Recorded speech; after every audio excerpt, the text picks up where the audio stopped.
함께 좀 보실까요?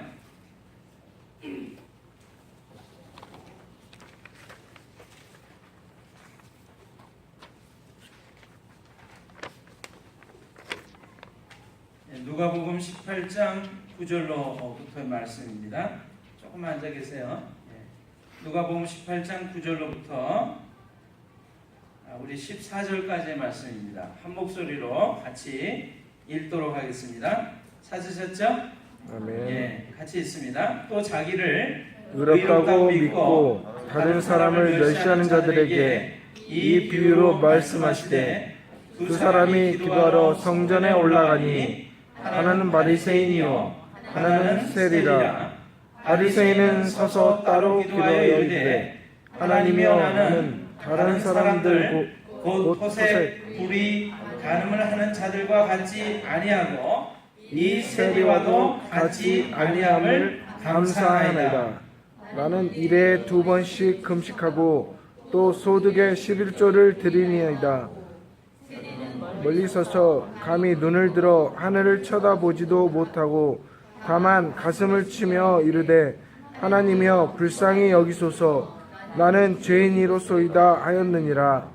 내가 너희에게 이르노니 이에 저 바리새인이 아니고 이 사람이 의롭다 하심을 받고 그의 집으로 내려갔느니라. 무릇 자기를 높이는 자는 낮아지고 자기를 낮추는 자는 높아지리라 하시니라. 아멘. 자, 마태복음 9장 9절의 말씀이 그 밑에 또 있습니다.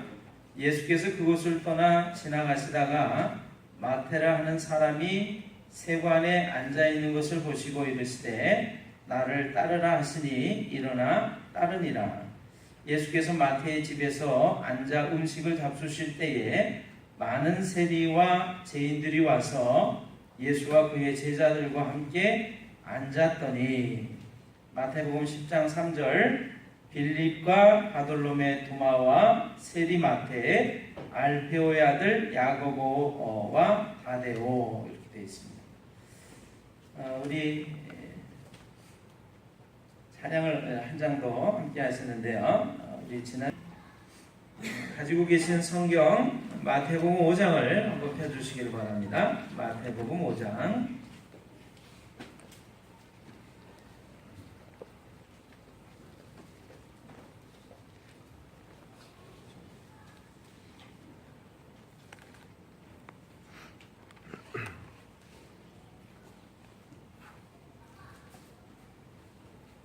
성경 마태복음 5장 1절로부터의 말씀 1절로부터의 말씀 우리 펼쳐서 함께 좀 보겠습니다. 신약 성경책 4면에 있습니다. 신약 성경 4면 5장 1절 찾으셨나요? 아멘. 예수께서 무리를 보시고 산에 올라가 앉으시니 제자들이 나아온지라 입을 열어 가르쳐 이르시되 심령이 가난한 자는 복이 있나니 천국이 그들의 것이며 애통하는 자는 복이 있나니 그들이 위로를 받을 것이며 온유한 자는 복이 있나니 그들이 땅을 기업으로 받을 것이며 의에 줄이고 목마른 자는 복이 있나니 그들이 배부를 것이며 긍휼히 여기는 자는 복이 있나니 그들이 긍휼히 여김을 받을 것이며 마음이 청결한 자는 복이 있나니 그들이 하나님을 볼 것이며 화평하게 하는 자는 복이 있나니 그들이 하나님의 아들이라 일컬음을 받을 것이며 의를 위하여 박해를 받은 자는 복이 있나니 천국이 그들의 것임이라. 나로 말미암아 너희를 욕하고 박해하고 거짓으로 너희를 거슬러 모든 악한 말을 할 때에는 너희에게 복이 있나니 기뻐하고 즐거워하라. 하늘에서 너희의 상이 큼이라. 너희 전에 있던 선지자들도 이같이 박해하였느니라. 아멘. 자, 5장 1절 보니까 예수께서 무리를 보시고 산에 올라가 앉으시니 제자들이 나온지라 이렇게 되어 있습니다. 자, 많은 사람들을 무리라고 하는 경우는 이제 불특정 다수를 얘기를 하는데요. 일반적인 사람들을 보고 예수님께서 산에 올라가 앉으셨어요. 그랬더니 제자들이 나와왔습니다. 그래서 예수님께서 입을 열어서 가르쳐서 말씀하셨습니다.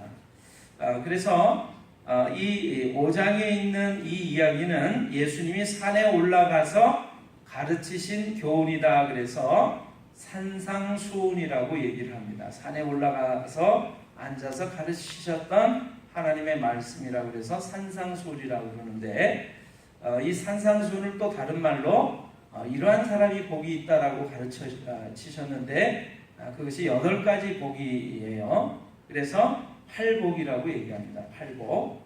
자, 그래서 처음에 뭐라고 그랬죠? 심령이 가난한 자는 복이 있다. 이렇게 가르쳐 주셨습니다. 우리가 일반적으로 생각할 때 가난하다는 것은 복이 아닌 것 같아요. 부유한 거, 넉넉한 거, 형통한 거, 이런 것들이 복이라고 생각을 하는데, 예수님은 일반적인 우리들이 알고 있는 것과는 다른 복을 말씀하십니다. 가난한 것이 복이 있다. 이렇게 얘기를 하세요. 그런데 그 앞에 다른 단어가 하나 붙어 있죠. 심령이 가난한 자는 복이 있다. 그래서 마음이 가난한 자는 복이 있다. 이렇게 말씀을 하셨어요. 지난주에도 이 심령이 가난한 자는 복이 있다라고 하는 것을 가지고 마음이 깨어진 사람이라는 제목으로 제가 여러분과 함께 말씀을 나눴습니다. 여러분, 마음이 가난하다라고 하는 것은요, 뭔가가 부족하고 모자라는 상태를 얘기하는 정도가 아니라 완전히 쫄딱 망한 상태를 얘기한다라고 하는 것입니다. 쫄딱 망했다라고 하는 것을 파산했다라고 얘기를 해요. 조금 모자라는 것 같은 것을 가지고 여기서 성경이 말하는 가난하다라고 하는 이 단어 표현을 쓰지 않고 완전히 쫄딱 망한 상태의 사람을 가리켜서 가난하다라고 예수님이 말씀을 하셨다라고 하는 거예요. 그래서 마음이 가난하다라고 하는 것은 완전히 파산해서 하나도 남김이 없는 상태. 그래서 정말 전적으로 무기력하고 전적으로 하나도 남김이 없어서 작은 것 하나라도 있으면 좋겠다라고 바래지는 상태가 바로 마음이 가난한 상태라고 하는 것입니다. 예수님은 마음이 이렇게 가난해진 사람을 가리켜서 복이 있다라고 말씀을 하셨습니다. 왜 이런 사람이 복이 있냐면, 여러분, 마음이 쫄딱 망해서 그냥 하나도 남김없이 그냥 아주 가난한 상태가 되어 있는 상태에서는 하나님을 필요로 하는 마음이 돼요. 하나님, 저에게 한 말씀이라도 해주세요. 그래서 하나님을 구하고 하나님을 찾고 만나려고 하는 마음의 상태가 되기 때문에 이러한 사람이 복이 있다라고 말씀을 하시는 것입니다. 오늘 여러분과 제가 마음이 가난한 상태로 이 자리에 앉아 계시면 참 좋겠습니다. 아멘. 하나님, 저는 하나님으로 좀 부유해지고 싶어요. 하나님으로 넉넉해지고 싶어요. 하나님으로 채워지고 싶어요. 저는 하나도 남김이 없이 비어져 있는 상태예요. 이렇게 고백하시는 여러분과 제가 됐으면 참 좋겠습니다. 아멘. 예수님께서 두 번째로 말씀하셨는데, 마음이 애통한 자는 복이 있다. 이렇게 얘기를 하세요. 애통한 자는 복이 있나니 그들이 위로를 받을 것이니요. 이렇게 얘기를 하십니다. 마음이라고 하는 것이 그 앞에 생략이 되어 있어요. 심령이 애통해하는 자, 마음을 애통해하는 자는 복이 있다. 그래서 이 애통해한다라고 하는 것을 제가 이렇게 찾아보니까 이렇게 되어 있더라고요. 어떻게 되어 있냐면,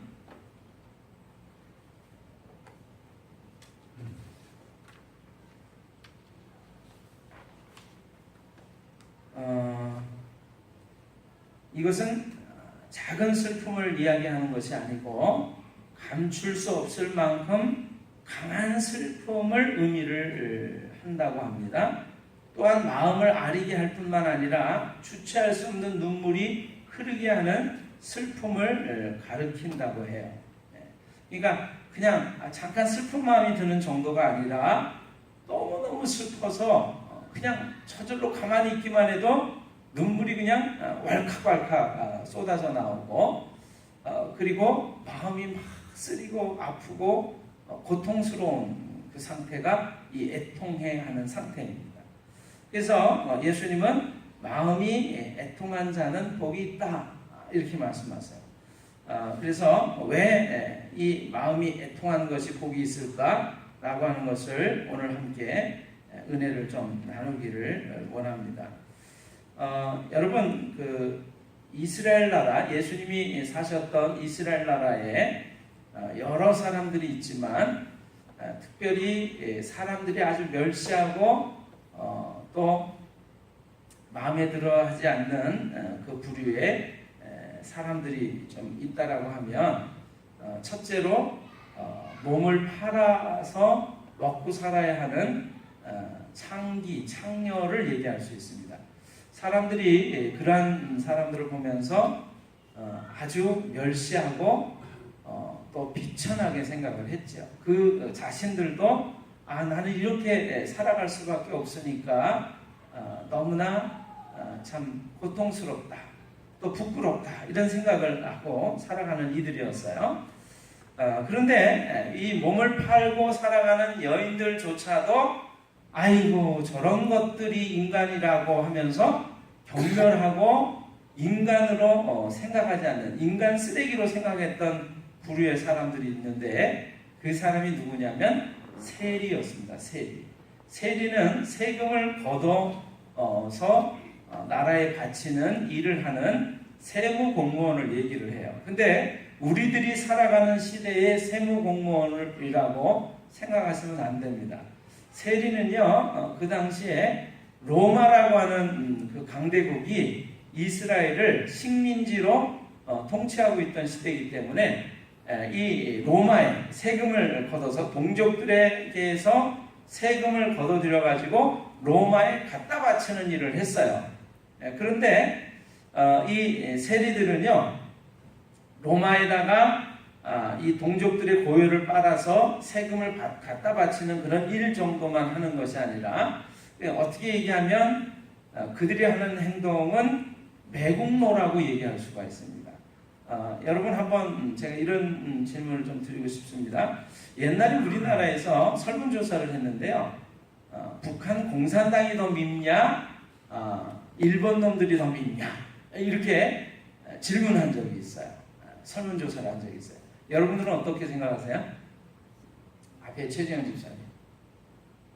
북한 사람이 더 믿습니까? 아니면 북한 공산당이 더 믿습니까? 아니면 일본 놈이 더 믿습니까? 일본 놈이 더. 일반적으로 우리들이 가지고 있는 마음이 뭐냐면 북한 공산당은 그래도 우리랑 똑같은 동족이란 말이에요. 근데 저도 일본 사람이라고 안 나오고 일본 놈이라고 나오잖아요. 그렇죠? 일본 놈들은 우리나라 동족을 못살게 괴롭히고 우리가 이제 보는 것처럼 정신대 할머니 얘기들 있지 않습니까? 그래서 우리의 그 꽃다운 청춘에 16, 18, 20살 그런 누이들을 끌고 가서 그냥 성노예로 그냥 실컷 이용해 먹다가 그리고 말도 없이 죽여버리거나 고통 속에 있게 하다가 지금도 보상 한 푼 안 해주면서 우리 보상 다 했다 이렇게 얘기를 하고 있잖아요. 그래서 우리가 이제 일본 사람들한테 앞잡이 노릇하면서 우리나라를 팔아먹은 그 매국노 이완용이 같은 사람들을 아주 이를 갈면서 미워하는 것이 바로 이 나라를 팔아먹었다, 우리 동족의 배신자다라는 마음 때문에 그런 것입니다. 그 당시에 이스라엘 나라의 세리들이 그런 일을 했어요. 그러니까 내 나라 사람들에게서부터 아주 그냥 못살게 괴롭혀서 그냥 세금을 과도하게 걷어들인단 말이죠. 그래가지고 로마에 갖다 바치는 일을 했어요. 그래서 한편으로 보면 매국노와 같은 모습으로 살아갔던 사람들이 세리들입니다. 근데 그 정도만 한 것이 아니라 세금을 갖다 바치면서 어떻게 해요? 과도하게, 예를 들면 하나를 걷거나 두 개를 걷어들여야 되는데 3개, 4개, 5개를 걷어들이는 거예요. 이렇게 내야 돼. 그렇게 해가지고 사실은 2개, 3개는 자기 뒷주머니에다가 이렇게 착복을 하는 겁니다. 그래서 보통 세리들은 돈을 많이 가진 부자로 살았습니다. 왜냐하면 자기 동족들에게서부터 세금을 걷어들이면서 로마에 갖다 바치고 그 속여서 빼들은 많은 재물들을 자신의 배를 채우는 일을 했기 때문에 그렇습니다. 그래서 사실은 가난한 형편 속에서 어찌할 수 없는 형편 속에서 죄를 짓고 살아갈 수밖에 없는 어떤 죄인들보다도 이 자신의 민족 동포들에게서 또 일반적인 사람들에게서 손가락질을 당하면서 인간 같지 않은 인간으로 여김을 받은 존재가 바로 세리들이었어요. 세리들. 그래서 이 세리들은 사람 취급을 하지 않는 부류의 사람들이었습니다. 자, 그런데 오늘 우리가 읽었던 이 본문에 보면 예수님께서 이런 말씀을 하세요. 바리새인과 한 세리가 하나님의 성전에 들어와서 기도하러 들어갔다, 이렇게 얘기를 하고 있습니다. 그래서 오늘 우리가 읽은 이 본문의 말씀에는 두 사람이 등장을 하는데, 하나는 지난주에도 말씀드렸던 대로 바리새인이라고 하는 사람들이고 또 한 사람은 세리라고 하는 사람들이라는 것이죠. 자, 바리새인은 제가 지난주에 뭐라고 그랬죠? 굉장히 존경을 받는 거룩한 생활과 삶으로 사람들에게 존경을 받고 칭찬을 받는 부류의 사람들이었습니다. 바리새라고 하는 말이 일반적인 모습과는 구별이 됐다라고 하는 거예요. 그래서 이 바리새인과 세리 한 사람이 성전에 올라가서 기도를 하는 이야기를 예수님께서 설명을 하세요. 그러니까 우리가 두 사람의 이야기를 딱 들을 때 바리새인 그러면 우리가 우리의 자녀들에게 뭐라고 얘기할 수 있어요? 저 사람 좀 본받아야 돼. 네가 저 사람처럼 됐으면 좋겠다라고 말하는 사람이었고, 또 한 사람은 어떤 사람이에요? 넌 절대로 저런 인간은 돼서는 안 된다.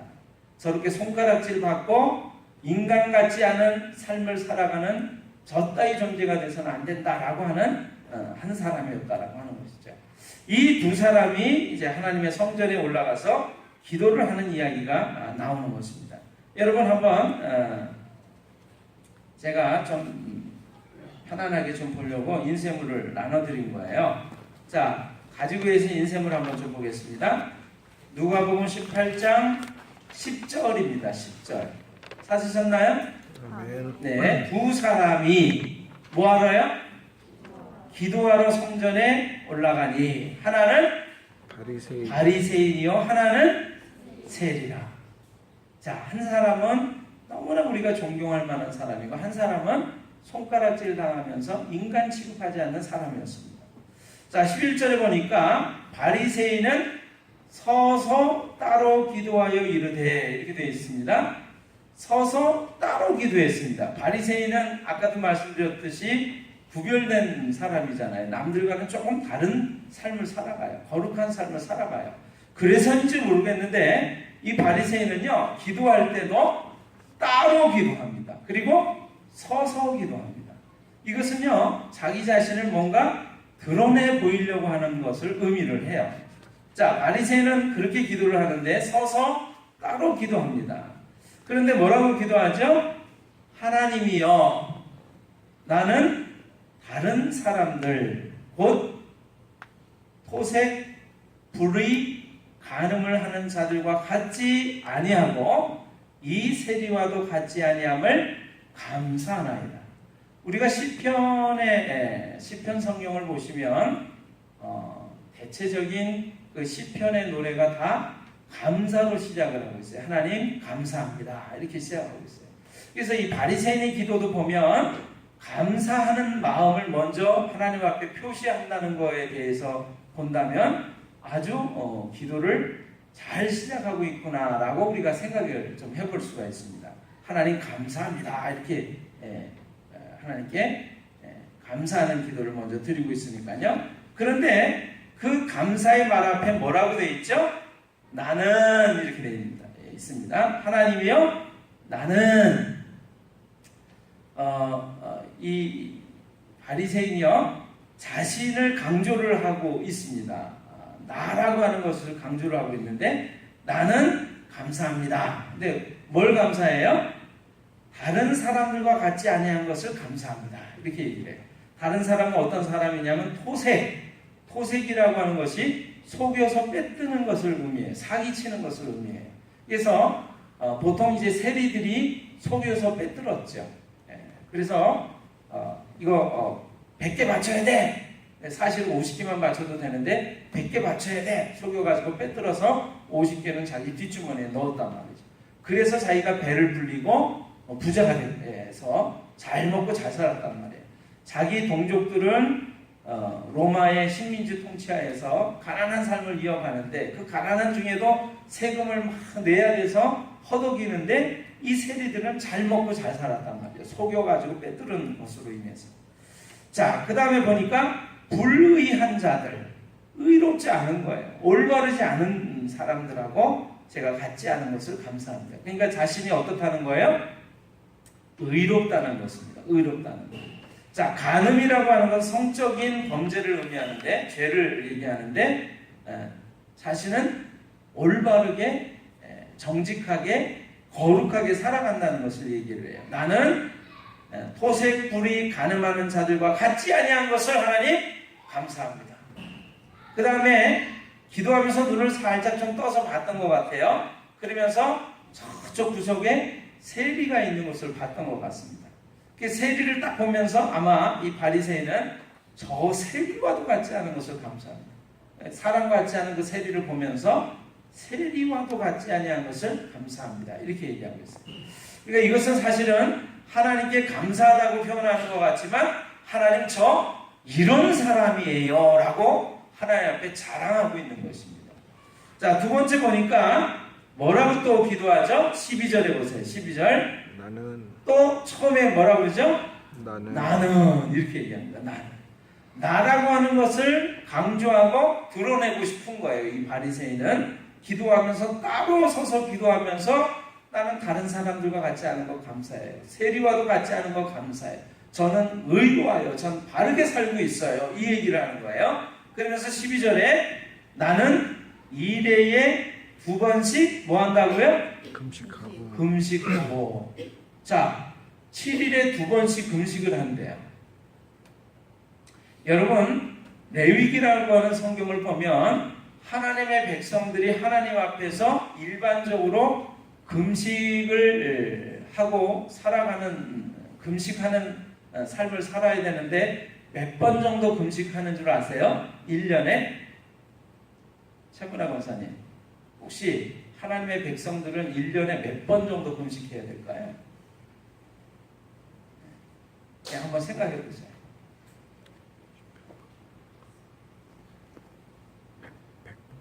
몇 번 금식하세요? 1년에. 자, 어렵지 않습니다. 성경을 보면 하나님의 백성들이 1년에 한 번 정도 금식하면서 기도하도록 되어 있어요. 대체적으로 금식을 해야 될 아주 위급한 상황이 생길 때는 또 금식할 수 있지만 그러지 않을 때는 1년에 한 번 정도 금식하면서 기도하라고 하나님이 말씀해 놓으셨습니다.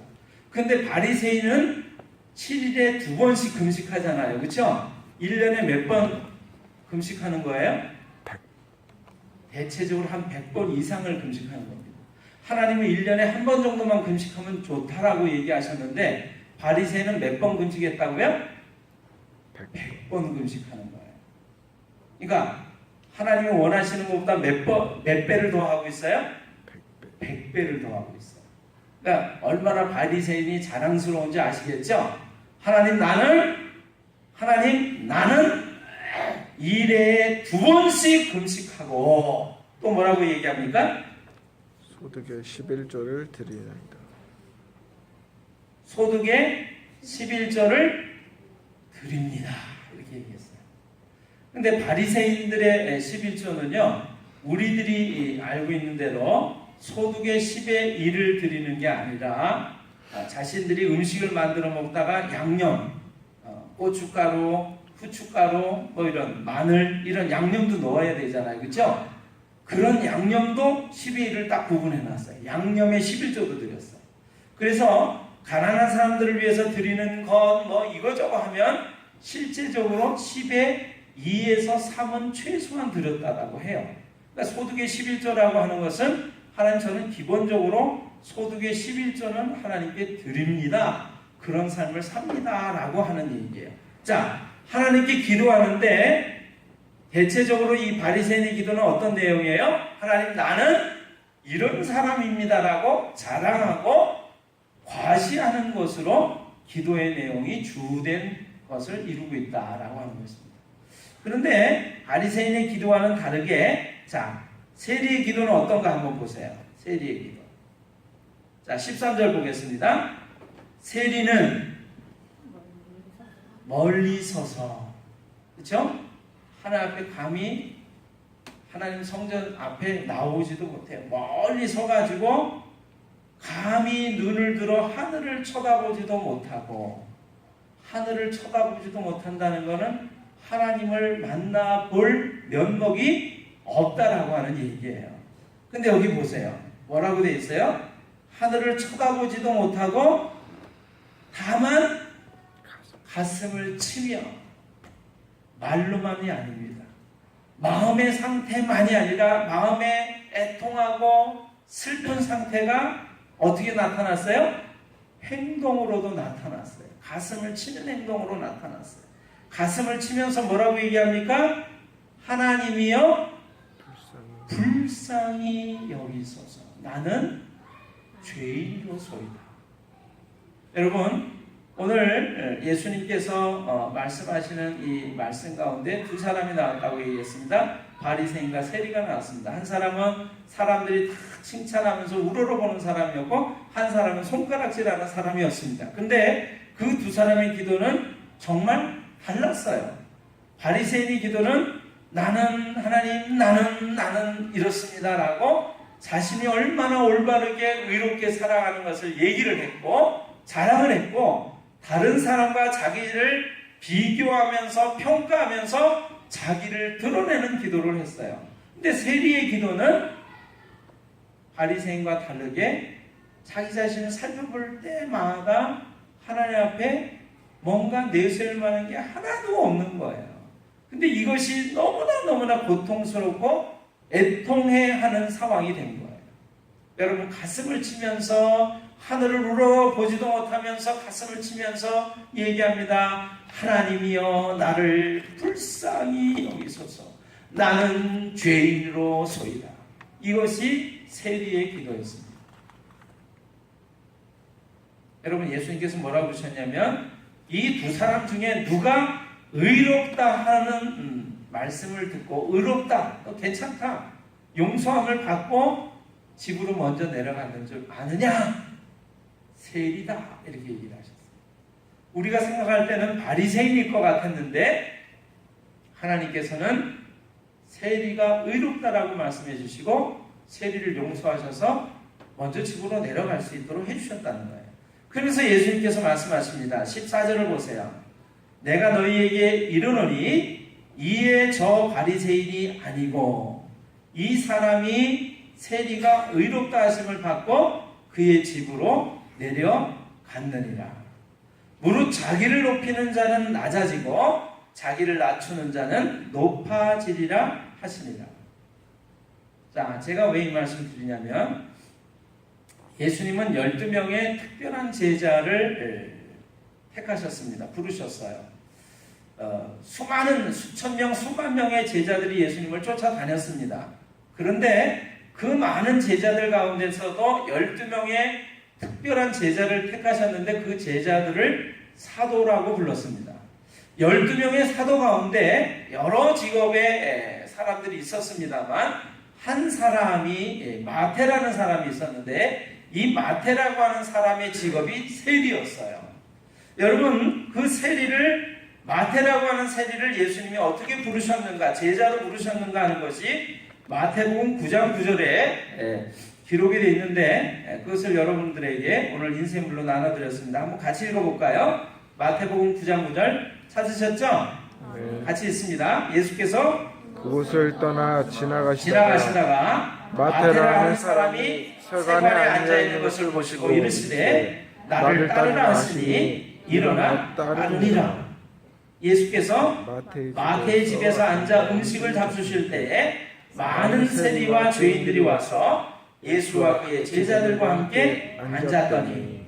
자, 마태복음, 우리가 가지고 있는 성경책 신약 성경에서 제일 먼저 나오는 마태복음이 바로 이 세리였던 마태라고 하는 사람이 지은 성경이 되겠습니다.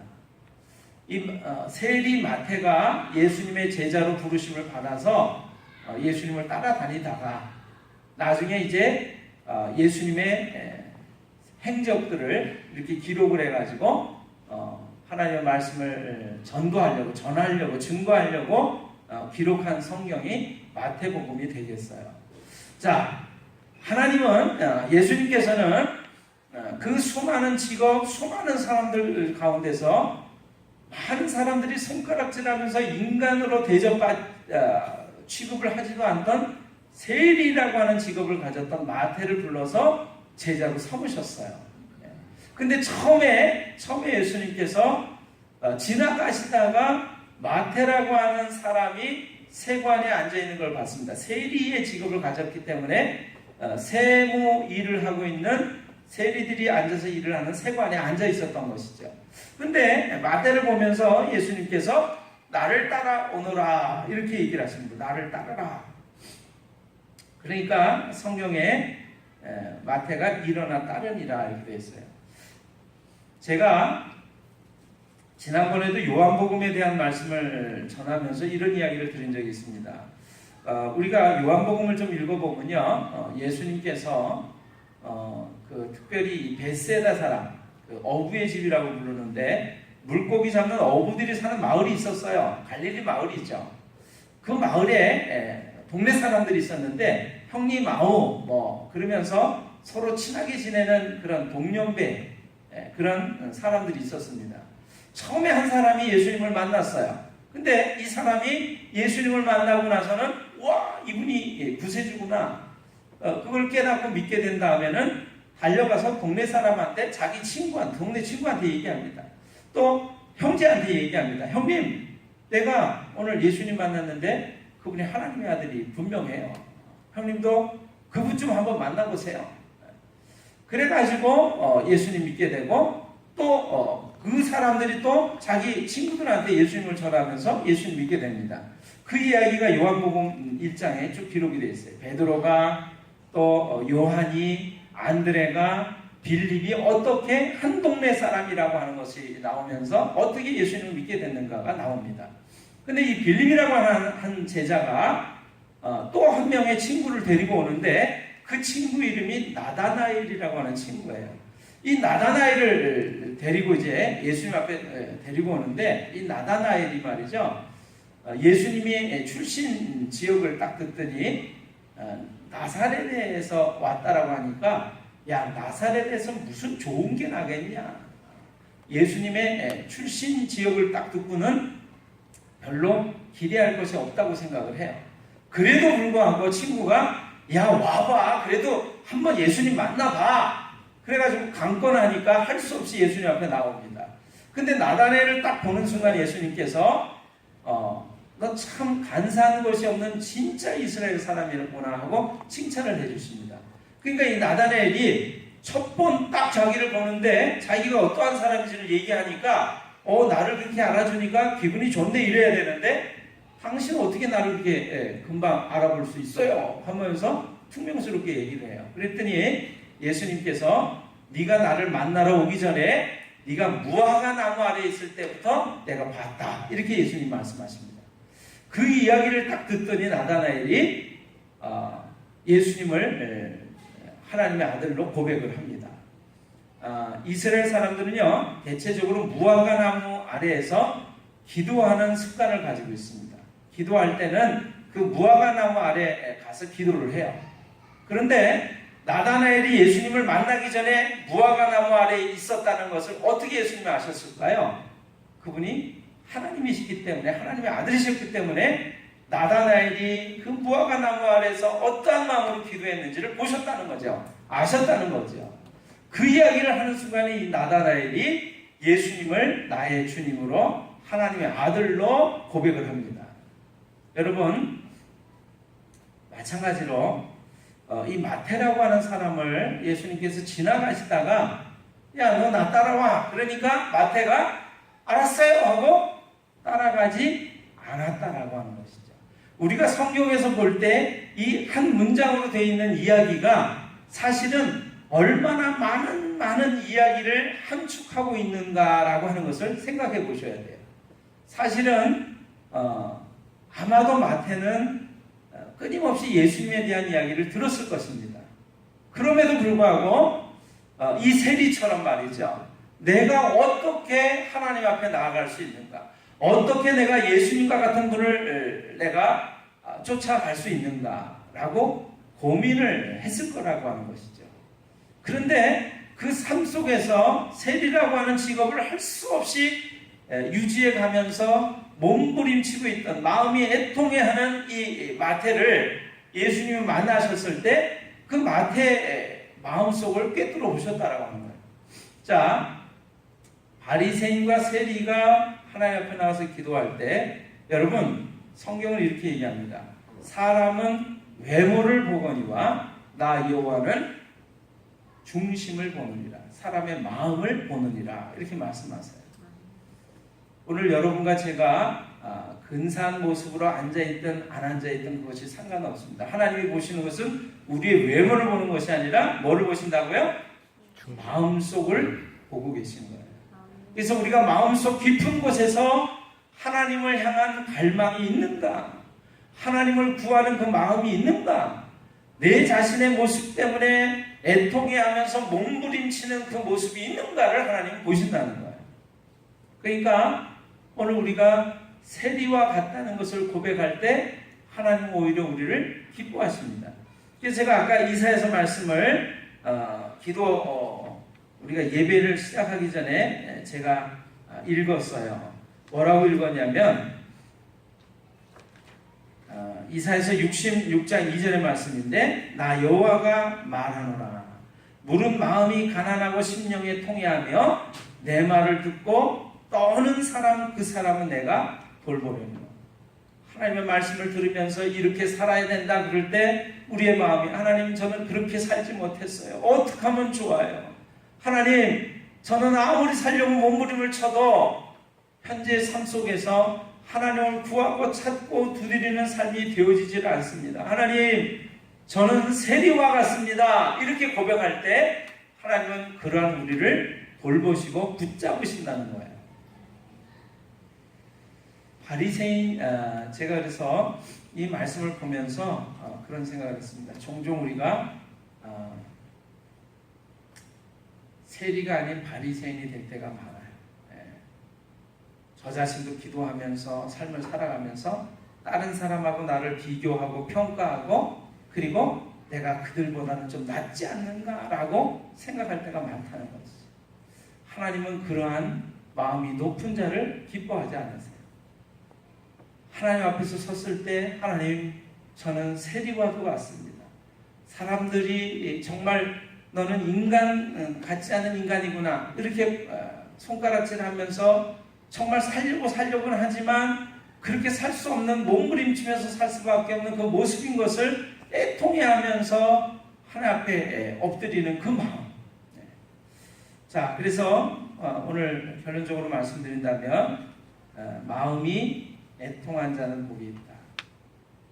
하나님이 꿰뚫어 보시는 그 마음을 살펴보시는데 그 마음으로 애통해하는 그 사람이 복이 있다. 그래서 저는 오늘 세리의 기도가 너무나 이 말씀을 묵상하는 가운데 제 마음에 와닿았어요.